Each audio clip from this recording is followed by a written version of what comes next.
It is a Tuesday evening. The clock on your wall has ticked past 8 p.m. Outside, the world is moving. You can hear the distant hum of traffic, the muffled, rhythmic pulse of people going places, eating at restaurants, laughing in bars, living the lives that successful people are supposed to live. And you are here. You are in your sanctuary. Maybe you're on the couch, the worn-in spot that knows the exact shape of your body. Maybe the lights are dimmed, a soft, warm glow replacing the harsh glare of the public eye. You have your phone in your hand, but you aren't really looking at it. You're just existing. And in this moment, you feel a profound sense of relief. It's like taking off a pair of shoes that were 2 sizes too small. You breathe out, a long, slow exhale that starts deep in your lungs. And for the first time all day, your shoulders drop away from your ears. But then, the quiet arrives. And with the quiet comes the prickle of doubt. You look at your screen, seeing snapshots of others out in the world, and a familiar cold stone of guilt settles in your stomach. Why aren't you out there? Why does the idea of going out feel like a chore, a performance, a tax you can no longer afford to pay? You love staying home. It is your safest place. But you also suspect that your love for this sanctuary is actually a cage. Why does the place that keeps you safe also feel like the place where you are slowly disappearing? Is your home a haven, or is it a hiding spot? And if it is a hiding spot, what exactly are you hiding from? Stay with me. We are going to map the architecture of your solitude, because what you call laziness or introversion is actually something far more complex and perhaps much more beautiful.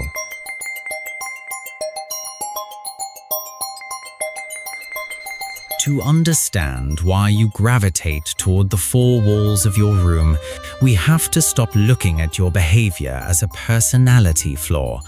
It isn't. It is a biological calculation. Let's talk about 3 concepts that are running your life, even if you've never heard them before.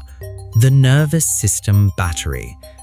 Your nervous system has a finite capacity for social stimulus processing. When you are out in the world, your brain is working overtime. It is decoding facial expressions, monitoring tone of voice, calculating social standing, and scanning for potential threats. For some, this is background noise. For you, it is high-intensity labor. When you come home, you aren't doing nothing. You are performing an emergency reboot of your central nervous system. The illusion of control. Psychologically, the outside world is chaotic and high variance. You cannot control how a stranger will treat you, how the lighting will feel, or whether a conversation will go south. Your home, however, is a low-variance environment. You control the temperature, the sound, the lighting, and the level of social demand. In a world that feels increasingly unmanageable, your home is the only place where your agency remains intact. The masking exhaustion. You have spent your life building a social self. This is the version of you that is polite, attentive, and engaged. But keeping that mask on costs energy, what psychologists call emotional labor. Every time you stay home, you are shedding the mask. You aren't just staying in, you are reclaiming your authentic, unobserved self. Here is the unexpected reframe. You don't love staying home because you are broken or socially inept. You love staying home because you are hyper-aware. You are paying the full price of reality, and you've decided that the currency of your peace is too valuable to spend on lukewarm social interactions. But even a sanctuary can become a graveyard if you never leave.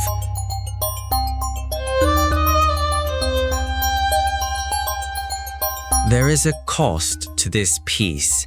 It is paid in the currency of the unlived life. When you hide, you aren't just protecting yourself from pain. You are accidentally protecting yourself from growth. The world outside is where the friction lives. And friction, while uncomfortable, is the only thing that polishes a stone. You have become a curator of your own comfort. You have optimized your life for the avoidance of the encounter. Think about the last time someone invited you out. You felt that immediate surge of resistance, didn't you? That instant mental search for an excuse, a polite lie to cover the fact that the prospect of leaving your space felt physically draining. You told them you were tired. But were you tired of the activity, or were you tired of the version of you that would have to show up? There is a philosophical concept here, Sartre's look. When you are alone, you are a subject. You are the center of your own universe. But the moment you step outside and interact with others, you become an object in their universe. You are observed. You are judged. You are categorized. Staying home is a desperate attempt to remain the subject of your own story. But if you never step out, if you never let yourself be seen, your story eventually stops having a plot. You become a character in a book that is never read. You are safe. You are comfortable. You are also quietly, slowly starving for a challenge you aren't brave enough to seek out.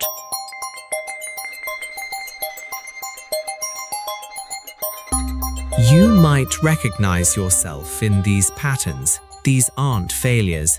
They are adaptations you created to survive a world that felt too loud.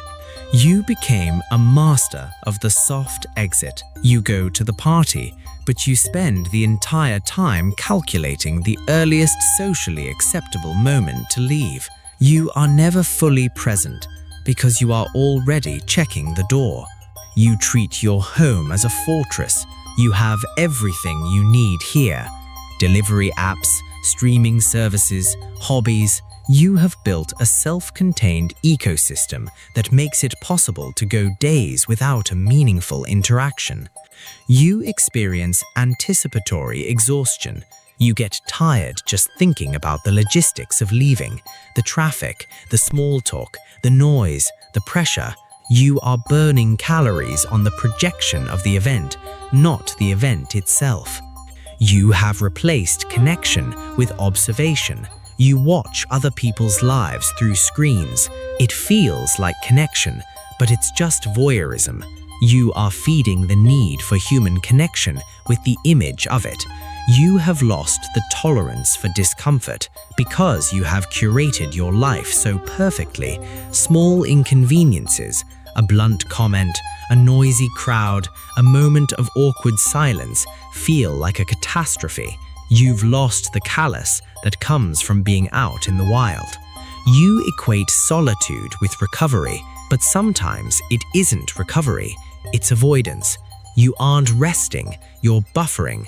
You are waiting for your life to feel safe enough to start. You are waiting for the moment when you won't be afraid. I have a secret for you. That moment never comes.